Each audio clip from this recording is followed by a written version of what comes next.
How's everybody doing today? Welcome to Out of Exile Podcast.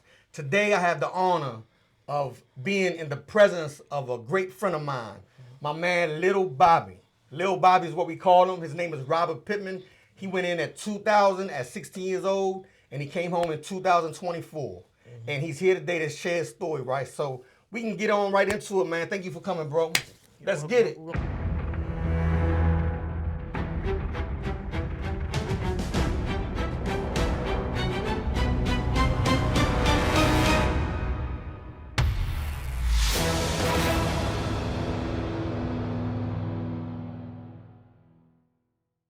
Thank you, man, for coming here. Thank you for being on this podcast, man. It's definitely an honor. It's definitely a privilege to have you here today. So, just share a little bit about yourself right now. Well, like you said, I spent 24 years in prison. I went in there. I was sentenced to life plus 15 years for felony murder. In there, I met a lot of great guys, like my man Ren. I met him. I met the guy Big Mike, Jeffrey Ebb, Woody. So many dudes in there like invested in me to the point where, man, I started to be able to dream big. And that dreaming allowed me to basically dream my way out of prison. That's right. And now that's why I'm with y'all right now. Because I was able to dream big. I got out on parole last February, and ever since then, I've been hitting the ground running. So you just got out in February. So you only been here for February last year, 2024. Okay. And I remember when you came home. I went out Baltimore to see you. And there's so many friends of mine that came home. And but when Bobby came home, I definitely made it my business to go out Baltimore to make sure I saw him, man, because his energy is on another level. If you ever been around him, you know he's always hype. He's always pumped up, man, and he's gonna raise the energy in the room. So this is definitely great. And one thing about this podcast, I want to share people's journeys, right? And you came home in 2024, but you went in at 2000. So I want to rewind it a little bit prior to 2000. So share us a little bit about your life prior to going to prison. Like before, I'm from East Baltimore, down the hill, Paston Park and Madison Street. Went to Tench Tillman Elementary School. When I started, my life started great. My mother and my father was married.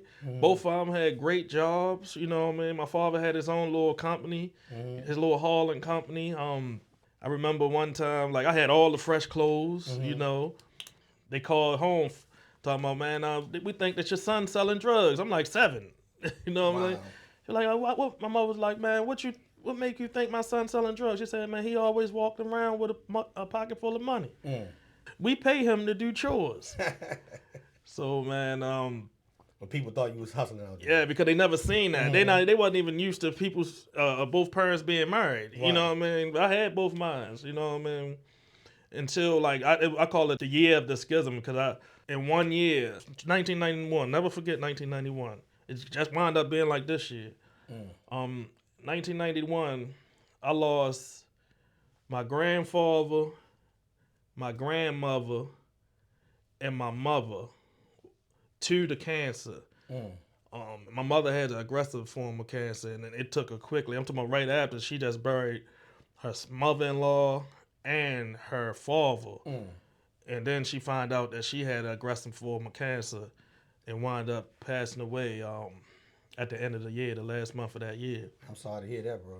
Yeah, and that was, you know what I mean, tough on a person. I started seeing people crying. You was how old again? I was 8. 8 years old? Yeah, I was 8. Do you remember how you felt when that happened? Because I know that was a long time ago. That joint was, I remember I wrote about it. Y'all used to get me to write. Right. I remember I wrote about it. I remember it was so bad. I just wanted to hurt bad. You know what I mean? So I just laid on the ground and just like let myself fall down the steps because I wanted to be hurt. I wanted to feel real pain. But I was so numb I couldn't feel my body hitting the steps. Right. And you were 8 years old. I was my 8 mother years just old. passed away last year, and I felt the same way. I still feel it. You know, so that joint shifts you from in your core. Right. And that was extremely difficult. And I didn't know it was traumatizing. And I know you said you had you was with your mother and father. Now, how did your father handle that? That was the first time I ever seen. Oh, that's the second time I ever seen my father cry. Earlier when his mother passed, but now he just was like wrecked. Right. You know what I mean? Because he felt like he couldn't protect the two of the most important women in his life. And I just seen him like cry like violently. You know how people just like, ah! Right. I never seen that before from my father, and I was like, man, I went and I hugged my father. You know what I mean? Because I was like, man, he always there for me. At that time, I just went over there and just hugged him. And I remember your father. He used to come visit you a lot. And I used to see him at family days and everything. Right. From your mother passing away 8 years old, and then seeing your father go through that, how did that affect you at that early age? It affected me because, you know, it's like everything is gone. You know what I mean? Your foundation is gone. Like my mother was like my safety net. You know what I mean? Like just the softest place on earth is my mother's arms. Right. And not only was my mother's arms safe for me, it was safe for my father. And I seen that my father, both of his softest places were gone. And so he, you know what I mean? I think he felt vulnerable, and how I was feeling. I know I was feeling vulnerable. I just couldn't explain it then. I'm like, man, I feel like it's like I'm on a daggone island by myself. Right. Know what I mean? Trying to get my father right. Right. So that's basically how I was feeling, because without your anchor, what you gonna do? Especially at 8. Right. When you don't have the things to be able to figure it out, when you don't have that type of coding or vocabulary to be able to help to figure it out for yourself. So that was like pre-teen years. Right. I know you said before that from East Baltimore you moved to another part of Baltimore. How was that experience? We moved to an area called the Valley. In the neighborhoods, I come from down the hill, and the Valley people like really hated them. You know what I mean? So you moved to like a rival neighborhood. Yeah. These youngins say today, you moved to the ops. Yeah, I moved right. around Op Nation. I moved to Op Nation like 10, like, you know what I mean, 10, 11 years old, and they tried to torture me, you know what I mean? So started doing stuff, you know what I mean, like they started like, I remember somebody threw bleach on me. I'm like, I remember somebody, they was throwing trash at me and stuff like that. I remember. Damn. I remember it was so bad. I remember I was out there fighting. I was fighting cousins. And I'm not the best of fighter, but I was winning this one. And the mother came out and like snatched my shirt off me. So that's just a crazy thing. My father had a girlfriend. She pregnant with my father's with my little brother. So somehow she caught wind that I was being jumped, and there was a grown woman involved, and she come out there pregnant. Right. You know what I mean? And that's the type of stuff that was going on down there. I was being bullied, and I had to constantly fight these dudes, and I think it messed me up in the head because I'm like, I'm not running. You know what I mean? And I remember being bullied by these guys. I wound up going to middle school, and when we went to middle school, everybody I grew up with, they come to the same middle school. They mix all the elementary schools in like one middle school, and now the people from down the hill go there. Wow. Instantly, it was on, like what they called it, on site. Right. Fights on site. So I became like the bully. Trying, know what I mean, with the people I went to school with, basically started like bullying the people in the school, wound up getting kicked out of the So you went from being bullied to becoming a bully. Yeah. And I'm sorry you as a youngin had to go through all of that. So let's fast forward a little bit to prior to you going to prison. Like you were 16 years old, so when you were like 15 or 16, where were you at mentally then? Oh, mentally I was gone, because like a few years earlier, my father got shot. Yeah. He got shot, wound up getting a drug addiction, bouncing from house to house, not having nowhere stable to live at. So now I'm used to taking care of myself, because I really couldn't go to nobody. Right. But now my father gone. He was physically here, but he wasn't mentally there. You know what I mean? He was chasing. Sometimes I might not see my father again for months, but now I don't have no stable place. So I started going from family member to family member house, and when you start going to family member house, everybody got different rules. And so I remember one day I was like, I'm tired of it. I gotta get some type of stability. Right. So I was introduced to selling weed. You know what I mean? I started selling weed in East Baltimore. Then I remember I was like, man, I heard they were like, you can quadruple your money in the county. So we basically bagged up blunts and was selling. You can get selling blunts for the same price as a bag of weed in the city. Was able to get a hotel room, stay in the hotel room. Now we got some type. Then I wound up getting my own little apartment. We called it the Woo Mansion. I remember I'm like 13, 14. Got my own little spot. Then I was like, you know what, man? I can do this. I can pay for this. You know what I mean? But I want to go to school. I ain't been to school in a couple years. Right. So I went to school and tried to check myself into school. like you just walked in there? Yeah, I just went in there like, hey, I'm trying to go to school. Right. Yeah, I need to go to. I'm trying to check into school. They're like, you can't just come in here. Right. And just check yourself in. You need an adult with you. So I used to do it every day. I went to school I was like, man, I'm trying to check in school. So I got on their nerves so much. They was like, man, they let me in. But the teachers knew me. So they was like, no, we ain't trying to deal with him. So they skipped me. I haven't been in school. So I was still stuck at like 7th grade. I was going to the middle school. I was supposed to be in high school. I was supposed to be like 8th grade or something like that. But they skipped me to the 9th grade. So I'm like, okay. So I went there, tried to check myself, and went through the same process. And they basically let me into school without a parent. Wow. Yeah, checked myself in. But that changed stuff about me. Because my father heard, he said, man, it's a possibility. He was like, man, they trying to set you up for failure. It's either you going to fail as they expect you to, or you're going to succeed or excel. So they had something at that school. When I went to the high school, they had something that hooked me. They had a football team. Oh, wow. Man, I love baseball, but football was my thing because the Ravens came to Baltimore and all that stuff, the football hype. They had a football team. So I was like, man, I don't want to be doing street stuff no more, man. I want to focus on football. And man, I was going to school, hanging with my football team all the time. And, street stuff started creeping in. So next thing I met one of the guys, he liked doing stuff like snatching purses. I ain't with all that, though. Somebody on the team? Yeah, I was like, wow. I ain't with all that. I'm like, man, I ain't with all that. But I sit back, you know what I mean? Y'all do whatever y'all want to do. Like, I sit back and do snatching purses and all this stuff. Then you start seeing stuff, then football fights. Right. I'm hanging with these guys, and now it's football fights.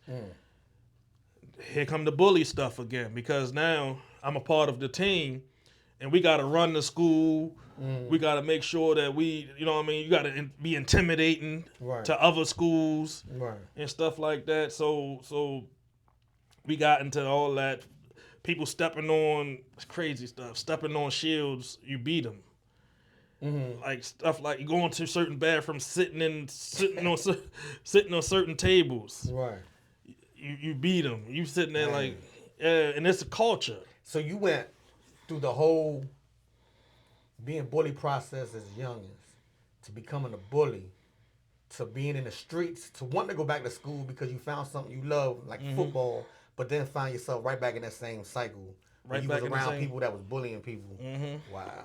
And the crazy thing, and it was something that should have been positive this time. Of course, it should have been. Yeah, and I'm sitting there like, man, but I'm a part of the team though. You know what I mean? I'm not. Did you ever want to say, you know what, I'm not with this, I want to lead a team? Or was that you just love football that much? I love football, and I think I'm the most because looking back, you know what I mean? I think that they gave me that family feeling that I was missing. You know what I mean? So I was with whatever they was with. Mm-hmm. So, but you got these guys, other guys from outside that don't even go to your school, hanging around, you know what I mean? Because they like to party. They want to be influencing people and stuff like that, hanging around the team. As I started seeing them, you know what I mean? Wound up being cool, start being cool with them and let me straight back into I feel you on that. Stand up later. I feel you on that. So after all that experience right there, did you stay in school prior to your incarceration, or did you ever go back to the street? So my past came back, you know what I mean, because it goes where we got zero tolerance. So basically, they got a school system in Baltimore County, because I was going to the Baltimore County school when I went to high school. They have a zero tolerance policy. So all the things that you did prior count. Oh, so they might have found something before? Yeah. Oh, wow. All the stuff that I was doing, it counted. So I remember I did something positive.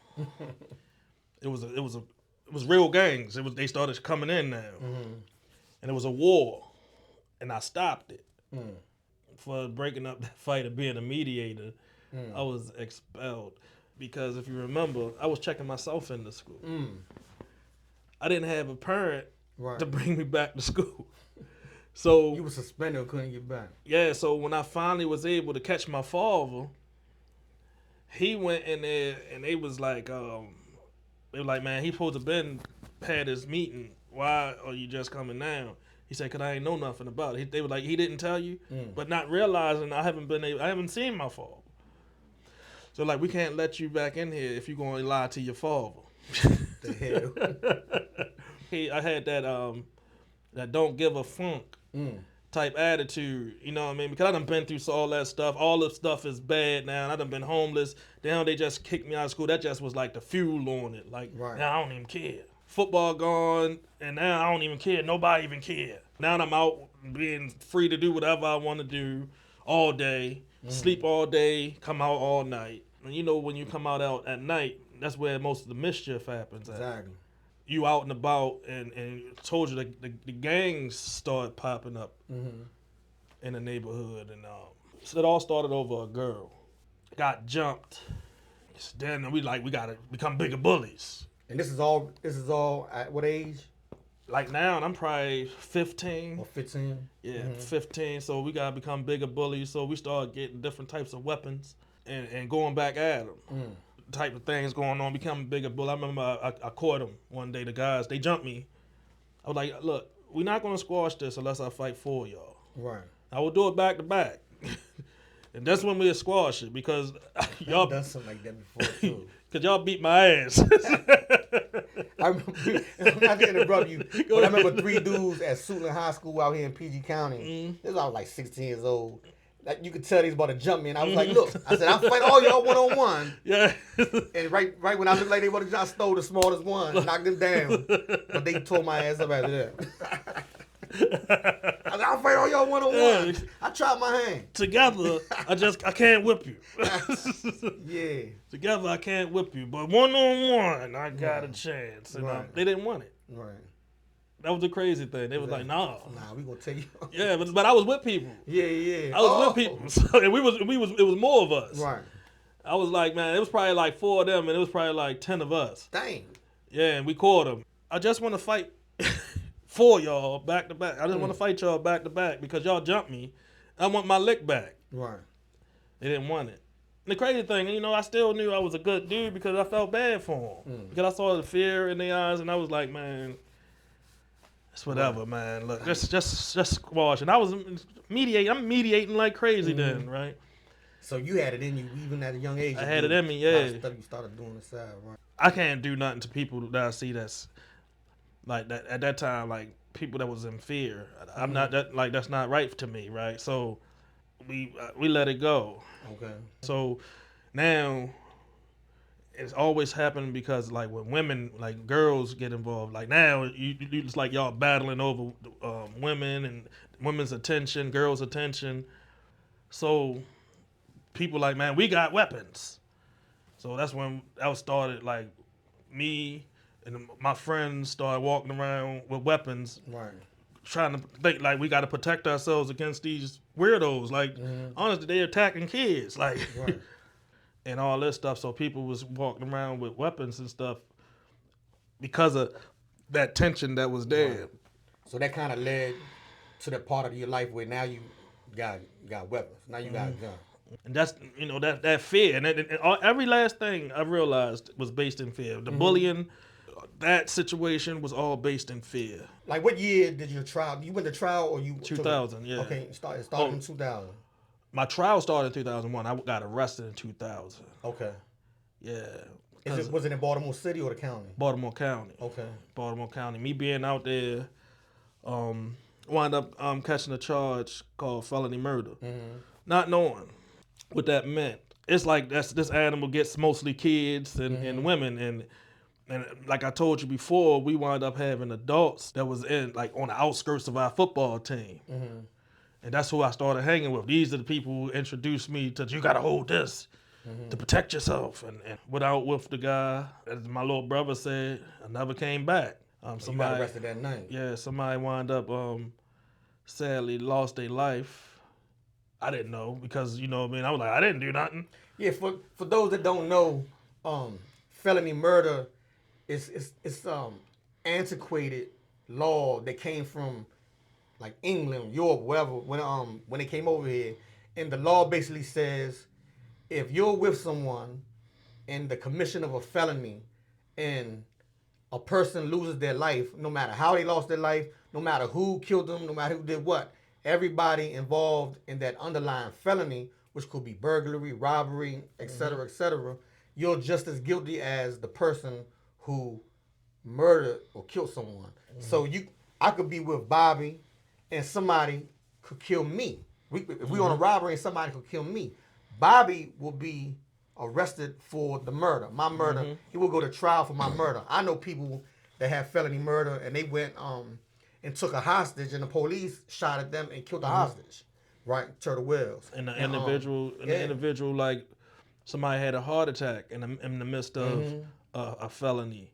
Right. They got the felony murder. Like if we went to a store to rob and I have a heart attack or something, he can be convicted of felony murder. Right. Yeah, that's real. Like and not every state has that. That's something that's been in the books for a while, and a lot of people, including myself, go down Annapolis every year, and we get on panels and we try to change that law, because if me and Bobby go into a store, and if we could be robbing a store, if or whatever, and he do anything else in the store, I'm not gonna be held responsible for what he does. But if he take the cashier's life, then I'm just as guilty as that.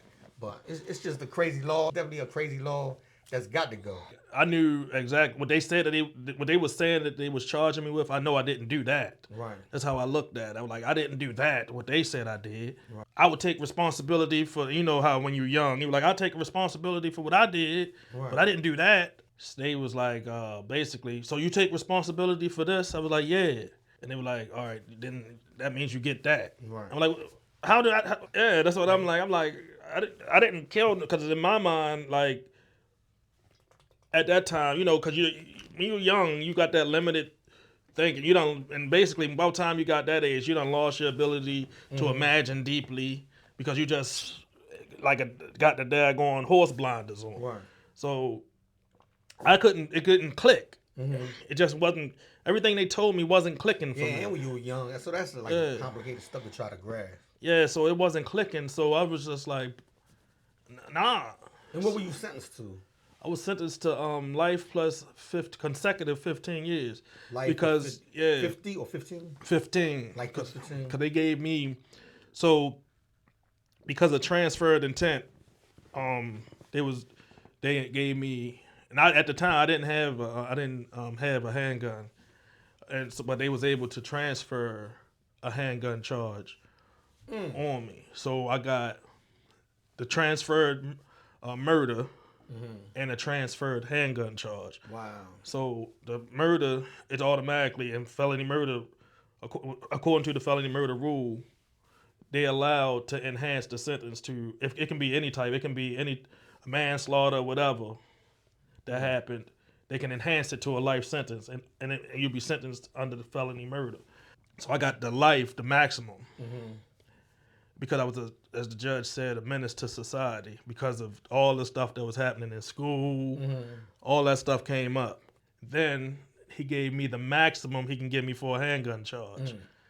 And he ran it consecutive because he really wanted to punish me. Oh, yeah. Man, so right after you got arrested, tried, convicted, you went up the road to, you went to DOC first, and then from there you went where? The JCI. So I got sentenced to go to Patuxent Youth Program. It was a recommendation, but I caught a ticket. They never came and got me. Yeah, they never came and got me. I was one that didn't go to Patuxent either. All the youngers that was in the pen around the same time I was, it was like they were sending so many to Patuxent. I didn't get to go that route, and I was really sick about that. Yeah, they said that that ticket got me.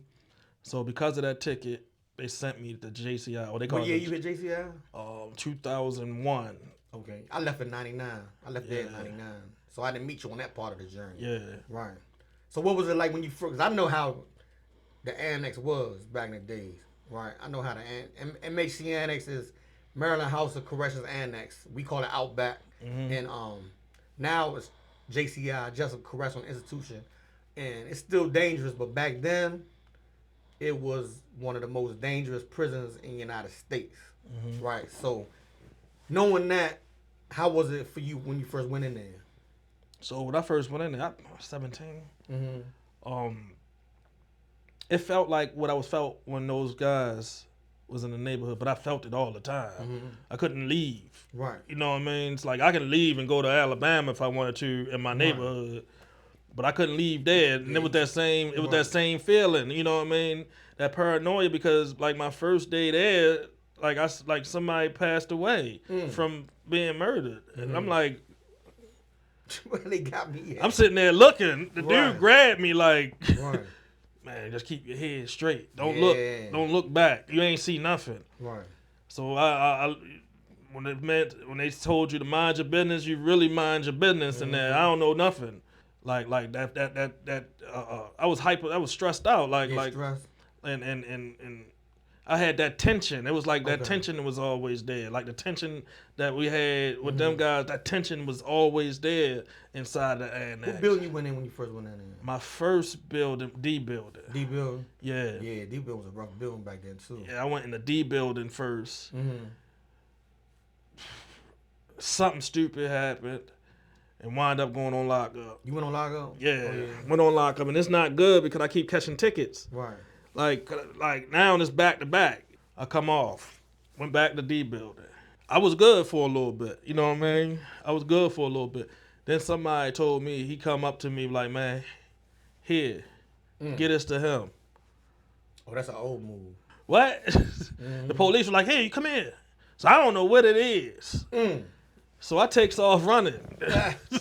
Runs to the trash can, and dumps it in the trash can. And they like, what was that? I was like, nothing. She's like, why did you run? I said, because you scared me. Right. Right. You scared me. You made me feel like I did. I was trying to stay away from you so you don't mace me or whatever, right? Came up with some story. So later on, the guy gonna come to me and say that I owe him. Wow. Yeah. Yeah, that's an old penitentiary move there. So I said, I don't owe you nothing. You gave it to me in front of the police. Right. That's something you did. Right.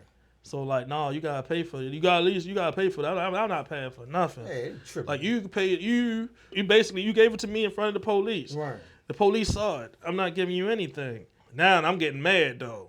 You know what I mean? I'm frightened in this place because I'm in there and by myself and all this stuff. I haven't really been around. I'm scared, and I'm like, man, I'm gonna have to crush him because if not, whoever he got it from, he trying to put it like I'm the one that did it. I don't even know if he gave me something for real or what, right? And I'm up all night, get myself together. Like, look, he ain't gonna play this game with me. So I was trying to figure out where it came from. Wound up finding out where it came from and told him. He was like, oh, no. You don't owe nothing. It's on him. Yeah, it's on him. He did what? Right. I'm like, yeah, he gave it to me in front of the police. And he was like, man, but the dude kept trying to like be extra. I said, look, we can go in this shower. He said, thugs don't go in the shower. We handle it on the tier. I said, I didn't click. Yeah, I didn't click that he was. Then I didn't know about asking for help from the police by just fighting in front of me. Right, that's what he doing. So he hit me. I'm not the best of fighter, but I whooped him. Right. But it made me look like I was like, because they didn't see all that. They just see what I was doing to him, and they took me. So I'm like, look, they was trying to get me plead guilty. I said, what? Plead guilty? I'm not pleading guilty to nothing. I'm like, what I'm going to plead guilty for? For the ticket? Yeah, I'm saying I'm not pleading no guilty to nothing. But I knew I did it. I just don't, I'm like, you don't plead guilty to nothing. Right. You're going to have to find me guilty. Right. And the crazy, I don't know why I was pleading guilty. But she was like, the lady was like, look, why are you not pleading guilty to a fight? They gonna lay you down on so they gonna give you 100 days. Man, they gave me something I ain't never heard of. I had to go. They gave me indefinite. Wow. Because you keep catching tickets. They were like this. Look, you was fighting. Why is you not pleading guilty? I said, you gonna have to find me guilty. Man. And she gave me indefinite on lockup. I was like this, like, yeah. But I was. How many days you do all together? Man, I did like a couple years. Dang. Yeah, so this was like 2 years. Yeah, they put me on admin right after. Wow. So I was there from like 2004 to 2006. On admin. Yeah, so no, I was on lockup for like a year and then admin for like a year. Right. That's when I met Gross. Crazy ass Gross. Yeah, he gave me this book. That's the crazy thing, the thing about the book. So he gave me this book. That just, I couldn't read that book. But I act like I read it though. Right. So I give it back to him. He was like, what that book was about? Give me a dissertation. I'm like, what's that? Tell me what the book was about, what you got from the book. Right. I just told him what I saw on the cover. I just believed that is what it was. Yeah. He said, man, you didn't read that book. Right. Pump faking, man. Yeah, I pump fake like I don't know what. So he gave me this book. He gave me The Cat in the Hat, though. Said The Cat in the Hat underneath that jump, right? I read that. Look. Did he ask you for dissertation on that? Yes. Wow. Yes, and that's what changed my life, though. Right. That changed my life because when I read that book and he asked me to tell him how do The Cat in the Hat apply to life, man, I was like, man, this is amazing because this dude going around doing all this stuff. Tricks and all this type of stuff, playing with mind games with people. So I'm like, man, just knowing what was going on, you know what I mean, experiencing what because I felt like I had, all my situation was based out of ignorance. That's what the enlightenment was with me. Like all my everything was happening out of ignorance. Right. Even ignorance on how to control, how to regulate my emotions, ignorance on understanding the law. It was a lot of things based on ignorance, and it was like it clicked. Me breaking it down, actually having a conversation with him, it clicked, and after that, like I wanted another book. Right. So we just started with Cat in the Hats, and then probably like Goosebumps. Right. Then we started. You was you. If I'm not mistaken, you was illiterate when you first went in there. Really, you really had to learn how to functional read. Right, functional illiterate. That's what I meant. Yeah, I had to actually sound out like you had to. All I remember was I used to go to the it was reading class, right? It was to help people get further along when you struggle with reading. Right. And I remember that they taught me how to phonics. Right. All that, right? So I went through all that with the Cat in the Hat book. And then you start remembering words. Right. You know what I mean? You start remembering words because my mind a twist because it's all because of dyslexia. I still got dyslexia. It takes me longer to read than the average person. But I can read. Right. It just takes me longer. So so let me ask, when you came off lockup, did you get into, like after lockup on 2 years, did you get into the school there? Yeah. Into the GED program? So I got in the GED program, met a teacher there named Dr. Justin Vincent. Fantastic man. Like, he took me under his wing as soon as I came in there. Sped through the GED course, had to take the test and failed. I was throwing on, I'm like, I did all this studying and I still failed, man. I'm a failure. You know what I mean? You start putting those labels on you. You start believing labels and stuff like that. And not understanding that I just never been pressured in academics. I was suffering because I never been pressured in academics. Never been timed. Never really been watched. Guided reasoning. You know what I mean? Did you get this? Like other people never had to do that before. Came back. Like, man, I was like, I'm bucking down. No, I can't be. No, I mean, I felt stupid, but I'm like, no, I can't be. So I was like, man, I'm going to buckle down. Buckled down and came back and got the valedictorian of the GED from failing. And I would have had a higher score if I wouldn't have passed a couple. On the last one. Yeah. Right. You didn't have to retake that part. Yeah. Right. But I met you through AVP? Yeah, like what was your experience going into programs such as AVP? That's a great. That's how it was. I passed my GED and joined AVP the same month. For real? Yeah. Okay. So things like was coming quick. Right. So somebody put me on AVP for a joke. You know, I mean, we used to play when young dudes used to be playing jokes, putting in sick calls, and so dude signed me up for AVP. Right. So I went though. I went there. Oh, before you go on, AVP is Alternative to Violence Project. For those that don't know, and it's a group. When you first hear the title AVP, Alternative Violence, you think it's just about that, but when you go in and you experience it, you'll see right away that it's on many, many levels other than alternative to violence. And it's a great program. It changed my life, and I know it changed a lot of people's lives. So definitely, man. And I went in there and I had to talk in front of a group of people. I ain't never had to do that before. Like, do you remember who your facilitators were in your first workshop? Woody, Big Mike Sino, and Ron Ellis. Okay. Yeah. So next thing I know, man, I was out. I'm outgoing. No, I'm comfortable. Right. You know what I mean? Being in there, I was first. I'm like, what's going on? Right. You know, it was just amazing. It's fun. People actually talking and listening to me. Yeah. Talking and listening to me. Right. What I said is valuable. Right. Amongst they everybody. affirming me. Yeah. Yeah. They telling me. It's a positive. What was your name at AVP? Awesome Abdul Mateen. So how was the experience like as a whole? AVP going not as a facilitator, because I know later on you became a facilitator. But how did it change your way of thinking or just the way you process things after that experience? It was a whole bunch. So I remember. So you keep going, basic, advanced, and training for trainers. Training for trainers. So I remember we had 1 day workshops too. Yeah, all the power workshops.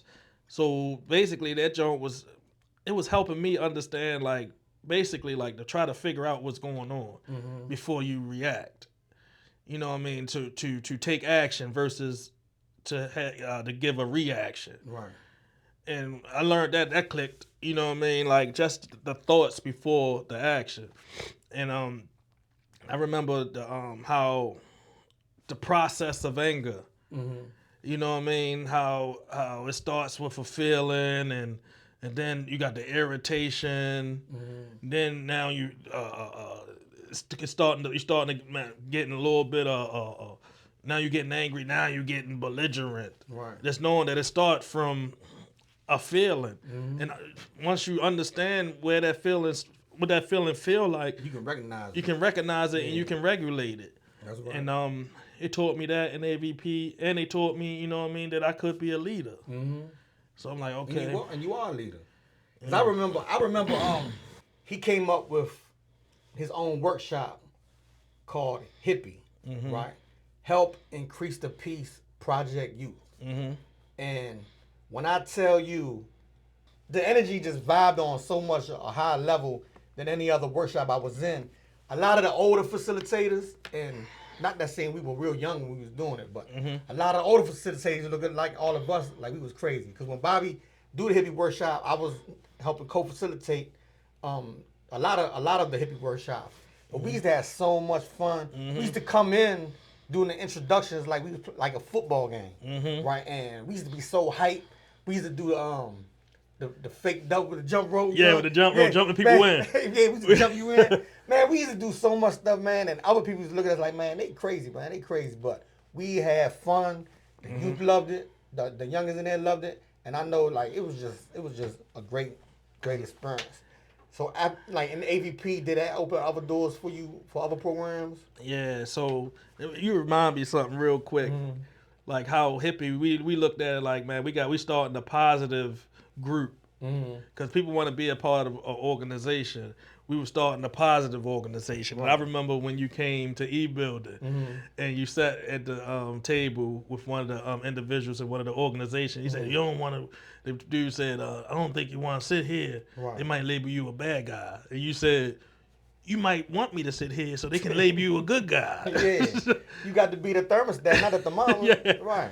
But I remember when we came in, you was like, where y'all sit at? I said, oh, the hippies over there. Right. And the hippies had their own section in the cafeteria and all that stuff and we all stuck together. And one of the other programs I got into, the Scholars Program.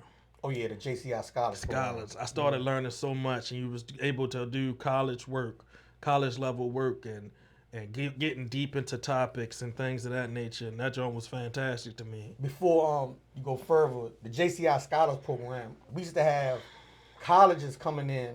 You had Loyola University, Georgetown, University of Baltimore. Yeah, exactly. Morgan State. So we had a lot of colleges coming in, giving us non-credited classes. And it really started with Loyola when they came in and like did like a book club.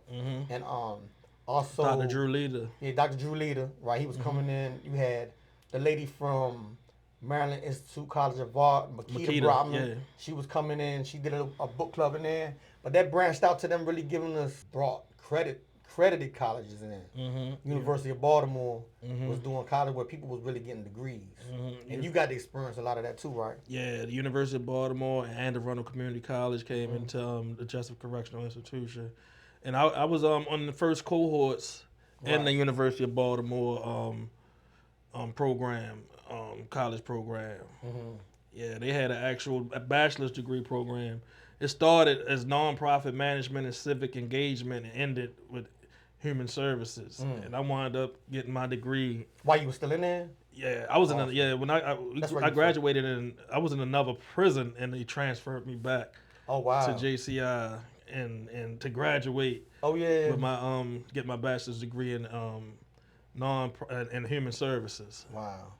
Yeah. So I know that opened a lot of doors for you. What was it like being functionally illiterate, coming in there and starting with the Cat in the Hat, graduating through other books, getting into the GED program, becoming a valedictorian of the GED program? Right, after failing the first time.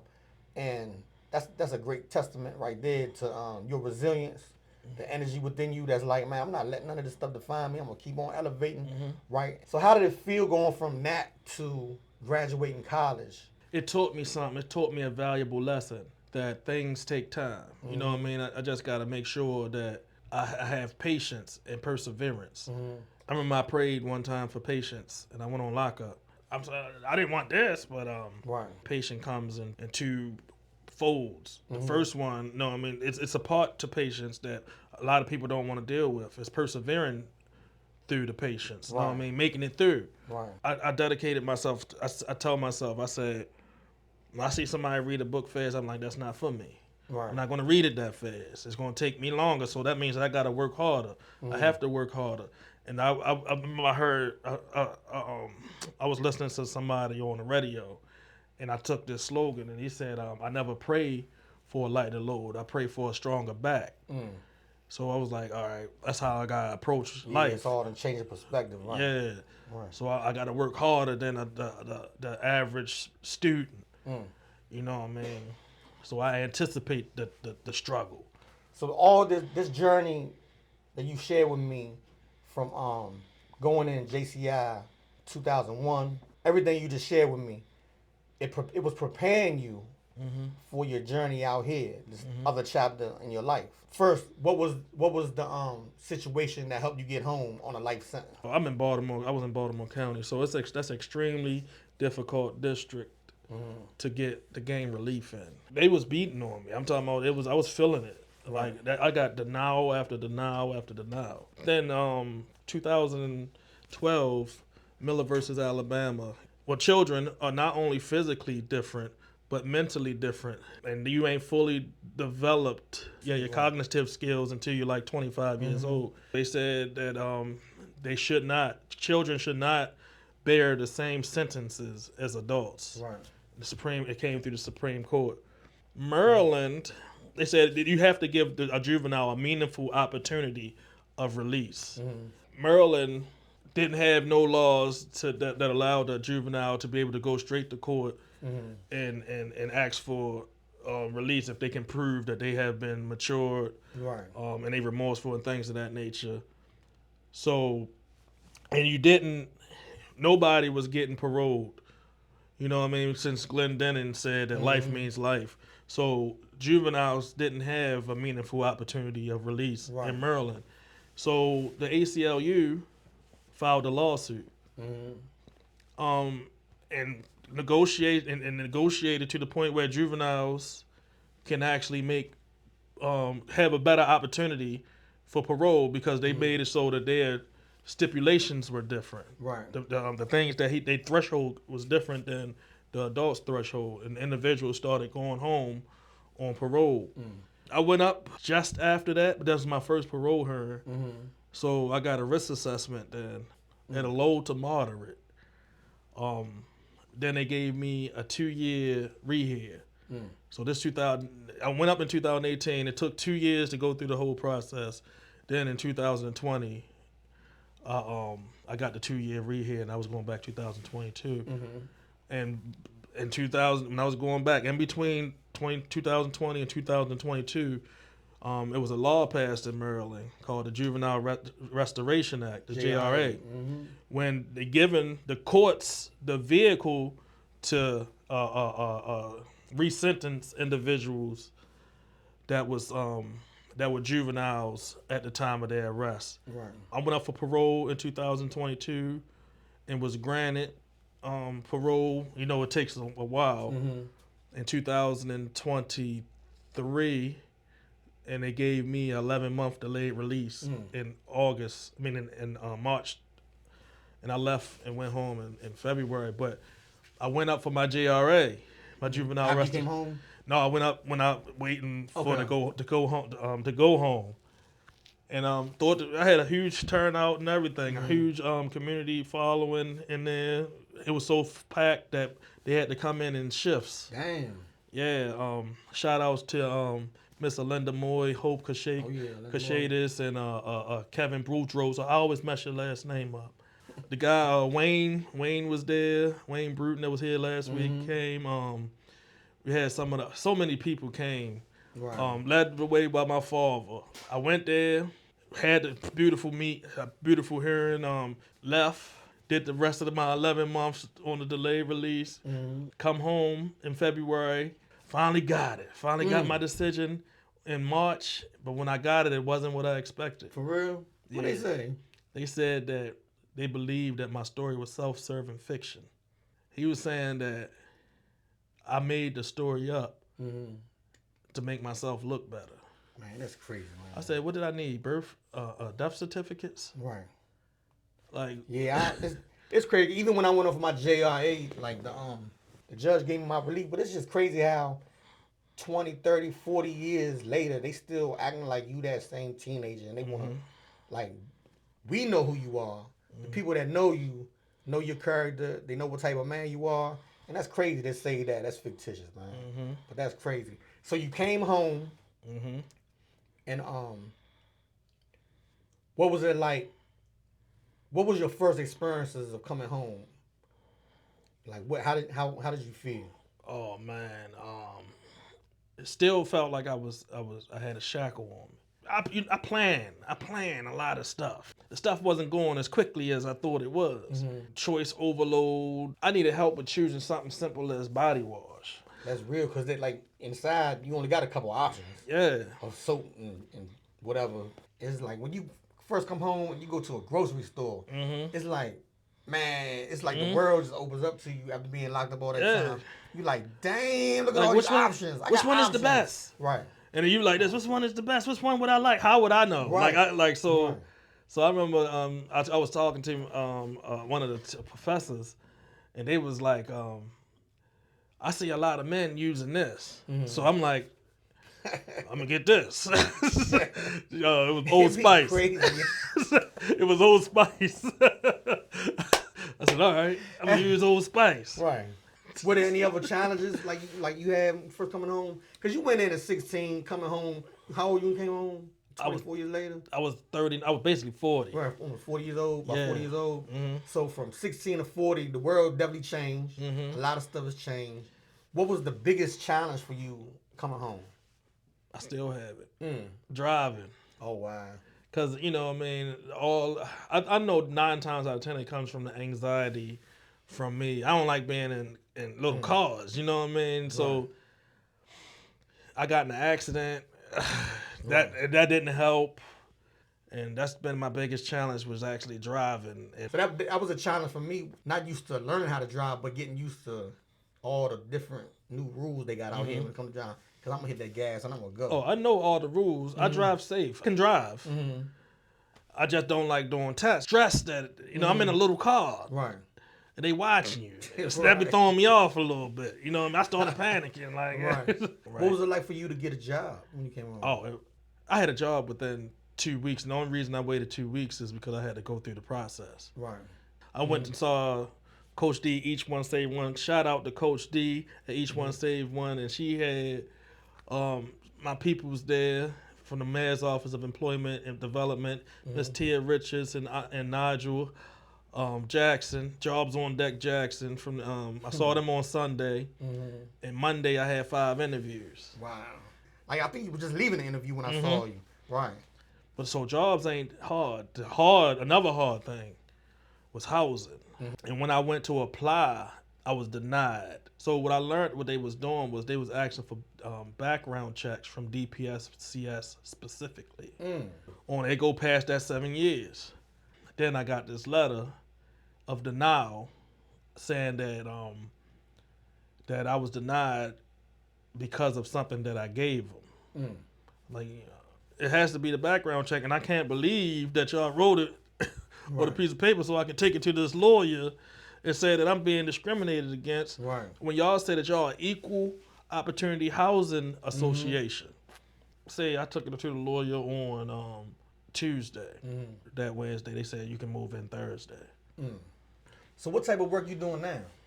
I'm doing a few things. I do advocacy work. I got a nonprofit called Bullying Intervention Teams Incorporated. We call it BIT. I'm a Reintegration Specialist with the University of Baltimore. I also teach reintegration in JCI, the prison that I was in for like 22 years, 21 years. Oh, so you go back to JCI.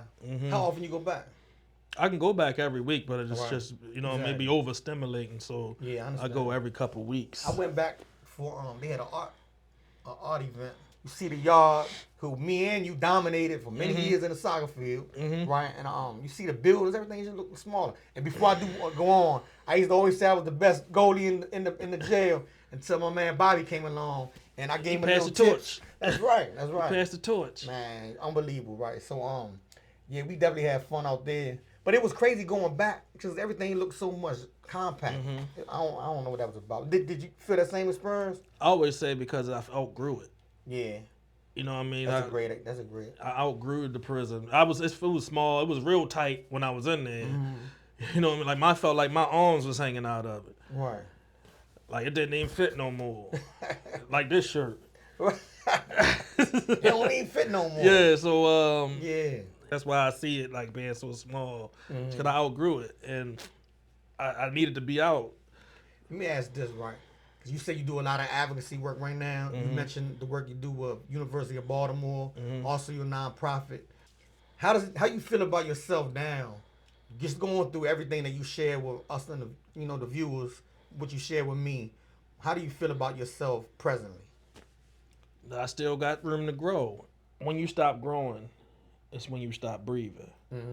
So, like, just even when I look back to, my story what I was telling about earlier about my mindset, how my mindset was then, right? And I hate that I went through it, but I had to go through it because I wouldn't have the information that I have right now. I got a lot of information from that past life. I mean, from past me. And I look at myself in the mirror and I try to make sure that I have mercy on myself because I can, a lot of people. And I see people come home and they still be punishing themselves about what they do. I'm like, no, I gotta have mercy on myself. You know what's crazy? Because I was just thinking about AVP just now, and one of the first things you do in AVP workshop is you gotta speak for 3 minutes to a stranger right in front of you about what I like the most about myself and why. Right? What I like most about myself and why. And it's crazy how when you first experience that or even hear that question, it's like you don't even know how to answer it. And then some people, for a lot of people, especially me, I didn't even like myself when I first did that. Thought I did until I had to really answer the question. And can't even finish talk for 3 minutes. Right? So if I could sit there and revisit that question again, I would have a whole lot to say because I built myself so much from that point. And I've watched you grow so much from that point. I've watched the impact you made on all them youngins in there, right? You used to walk through the yard or walk on the compound, and all them youngins would run to you and talk to you. Like they definitely was drawn to your energy, drawn to the love that you have for them. And I know you making a big impact out here. That's the whole purpose of my podcast. I want people to see all of our journeys. That's why I call it Out of Exile. Because we were in exile. We were exiled. Powers that be saw the power that was in us, and they did everything they can to lock us up and throw away the key. But we busted them doors down. We out here, we making an impact. You making an impact, and I'm proud of you, man. Thank you, man. Yeah, keep doing what you're doing out here, man. Cause they need it. These youngers need it. After talking, and you the fourth person I interviewed for this joint. After Wolf, Q, and Big Wayne, just hearing you share your story, man. You inspire me, cause I'm doing the same work out here, and like you said, there's no cap on it. We always changing, we always evolving, we always growing, and we got room to learn more.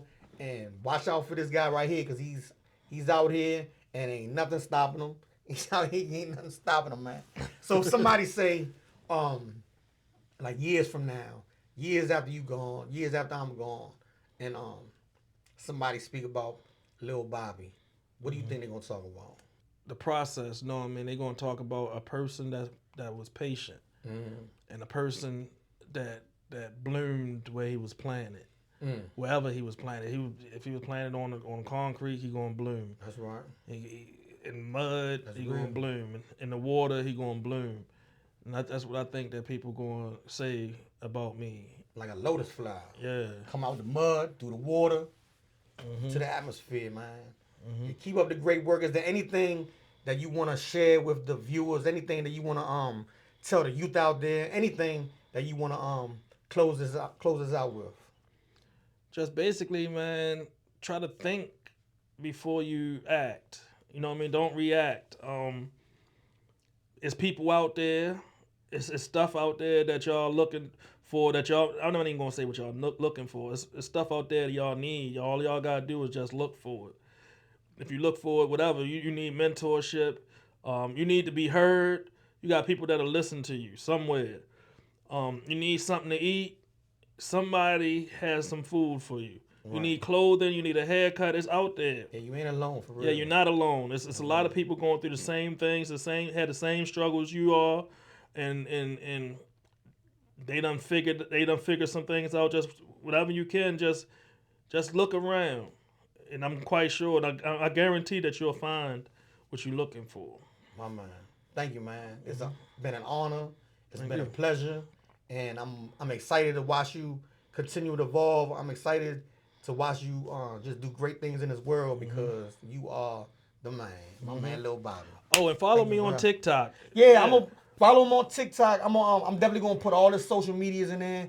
If you have a website, anything, I'm gonna put all that in there. On that joint, I'm gonna have it all in the description. Thank you, bro. Man, thank you, man. It's a wrap. Peace. Peace. Yes.